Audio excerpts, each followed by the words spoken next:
नमस्कार दोस्तों।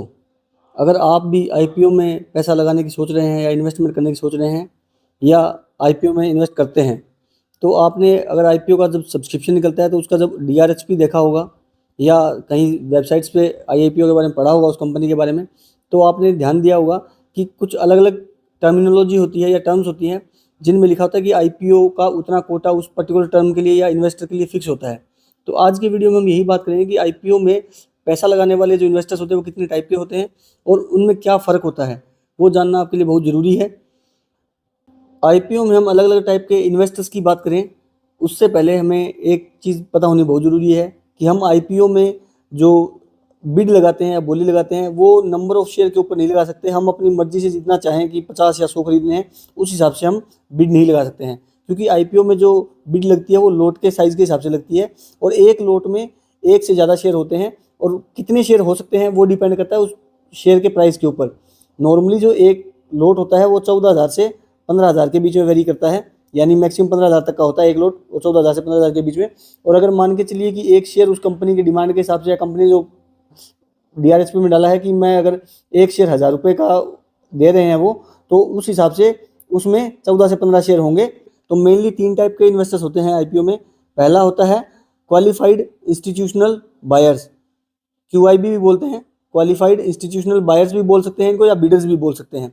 दूसरा एनआईआई या एचएनआई भी बोलते हैं, नॉन इंस्टीट्यूशनल इन्वेस्टर्स या हाई नेटवर्थ इंडिविजुअल्स। और तीसरा होता है आरआईआई, यानी कि रिटेल इंडिविजुअल इन्वेस्टर्स। दूसरी बात जो हमें ध्यान रखनी है आईपीओ को अप्लाई करते टाइम, कि आईपीओ में 2 डेट्स इंपॉर्टेंट होती हैं।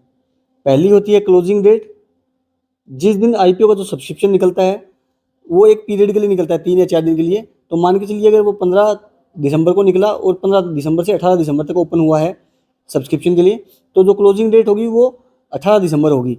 और दूसरा होता है अलॉटमेंट डेट, यानी 15 से 18 तक वो ओपन रहा, उसके बाद में 2 या 3 दिन के बाद में वो मान के चलिए कि 21 दिसंबर को अगर वो अलॉट हो रहा है शेयर, तो अलॉटमेंट डेट 21 दिसंबर को होगी।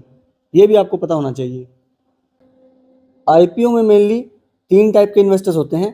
पहला आरआईआई यानी कि रिटेल इंडिविजुअल इन्वेस्टर्स। सेकंड होता है एचएनआई या एनआईआई, हाई नेटवर्थ इंडिविजुअल्स या नॉन इंस्टीट्यूशनल इन्वेस्टर्स। और तीसरा होता है क्यूआईबी, यानी क्वालिफाइड इंस्टीट्यूशनल बायर्स।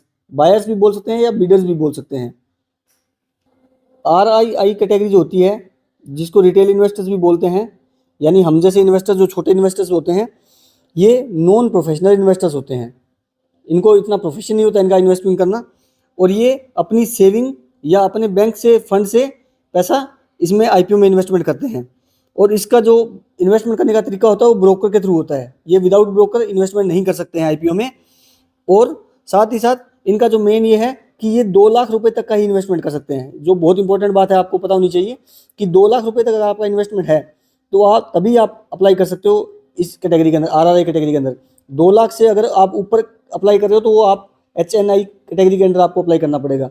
यानी रिटेल इन्वेस्टर सिर्फ 2 लाख रुपए तक के ही इस शेयर में अप्लाई कर सकते हैं। और क्योंकि आईपीओ में लोट के हिसाब से होता है और एक लोट जैसे हमने बात की 14 से 15,000 के बीच होता है, तो जो रिटेल इन्वेस्टर होता है वो लगभग मैक्सिमम 18 लोट तक अप्लाई कर सकता है, क्योंकि 18 लोट का जो अमाउंट बनता है वो लगभग 2 लाख से नीचे बनता है। और रिटेल इंडिविजुअल इन्वेस्टर्स के लिए जो आईपीओ का कोटा फिक्स होता है, अगर आईपीओ है उसके अलग अलग कोटाज फिक्स होते हैं। क्यूआईबी के लिए अलग कोटा होता है, एनआईआई के लिए अलग कोटा होता है और रिटेल इन्वेस्टर के लिए अलग कोटा होता है। तो रिटेल इन्वेस्टर्स के लिए 35% कोटा मिनिमम फिक्स होता है, कि यानी जितने भी शेयर्स इशू करेगी कंपनी आईपीओ के थ्रू, उसमें से 35% जो है मिनिमम रिटेल कैटेगरी के लिए रिजर्व होते हैं। दूसरी कैटेगरी होती है एनआईआई, यानी नॉन इंस्टीट्यूशनल इन्वेस्टर्स। और इसमें एचएनआई भी आते हैं, हाई नेटवर्थ इंडिविजुअल्स, यानी कि ये वो कैटेगरी होती है जो 2 लाख रुपए से ज़्यादा का इन्वेस्टमेंट करते हैं आईपीओ के थ्रू।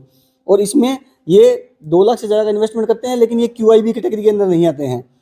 इसमें आपकी जो कॉरपोरेट बॉडीज़ होती हैं या ट्रस्ट होते हैं अलग अलग, या फिर आपकी जो फैमिली ऑफिस होते हैं, वो सब भी इसी के अंदर आते हैं।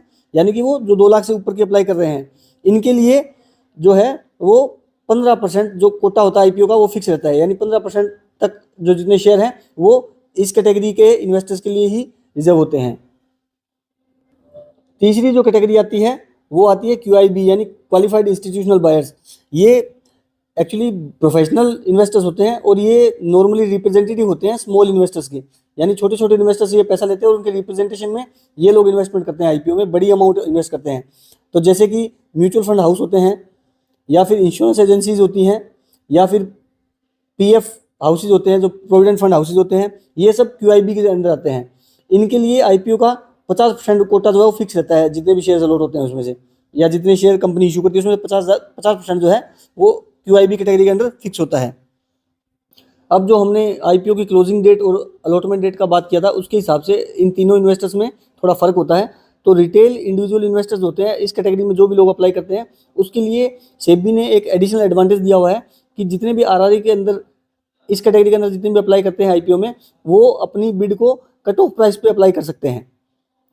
एक कट ऑफ प्राइस पे अप्लाई करने का एक्स्ट्रा उनको एक एडवांटेज दिया हुआ है, और साथ ही साथ उनको एक एडवांटेज और दिया हुआ है कि वो अपनी बिड को कभी भी कैंसिल कर सकते हैं बिफोर अलॉटमेंट, यानी जब तक आईपीओ अलॉट नहीं हो जाता उस डेट से पहले तक वो आईपीओ की अपनी बिड है वो कभी भी कैंसिल कर सकते हैं। जो नॉन इंस्टीट्यूशनल इन्वेस्टर्स होते हैं वो अपनी बिड को जो है वो कट ऑफ प्राइस के ऊपर अप्लाई नहीं कर सकते। उनके पास ये एडिशनल एडवांटेज जो आरआरए कैटेगरी में होता है वो इनके पास नहीं होता है। ये कट ऑफ प्राइस पे अप्लाई नहीं कर सकते आईपीओ को, लेकिन हाँ ये कैंसिल कभी भी कर सकते हैं बिफोर अलॉटमेंट डेट, ये इनके पास एडिशनल एडवांटेज रहता ही है। लेकिन एचएनआई जो क्यूआईबी कैटेगरी होती है, इनके पास ये दोनों ही ऑप्शंस नहीं रहते हैं, यानी वो ना तो कट ऑफ प्राइस पे अप्लाई कर सकते और ना ही वो अपनी बिड को कैंसिल कर सकते हैं। लेकिन वो अपनी बिड को अगर कैंसिल करना चाहें तो सिर्फ क्लोजिंग डेट जो होती है आईपीओ की, उससे पहले अप्लाई कर सकते, उससे पहले कैंसिल कर सकते हैं। एक बार क्लोजिंग डेट खत्म होगी उसके बाद जो गैप बचता है क्लोजिंग डेट और सब्सक्रिप्शन का जो अलॉटमेंट होता है उसकी डेट के बीच में जो होता है, जो उस डेट में वो कैंसिल नहीं कर सकते हैं। अब अगर आप रिटेल कैटेगरी से 2 लाख से ज़्यादा का इन्वेस्टमेंट करना चाहते हैं आईपीओ में, तो ये पॉसिबल नहीं है, क्योंकि जैसे ही आपका इन्वेस्टमेंट 2 लाख से ऊपर होगा और अगर आप करना चाहते हैं तो आपको एचएनआई कैटेगरी के अंदर ही आईपीओ में अप्लाई करना पड़ेगा, क्योंकि रिटेल कैटेगरी के अंदर मैक्सिमम कैपिंग जो है 2 लाख की है। ये बात भी आपको ध्यान रखनी है। तो इस वीडियो में हमने आईपीओ में जितने टाइप के इन्वेस्टर्स होते हैं उनके बारे में बात की और समझाने का प्रयत्न किया कि ताकि आपको अपना आईपीओ का जो इन्वेस्टमेंट है उसको थोड़ा और बेहतर बना सकें। अगर आपको हमारा कंटेंट पसंद आया तो इसी तरह हमारे साथ बने रहिए।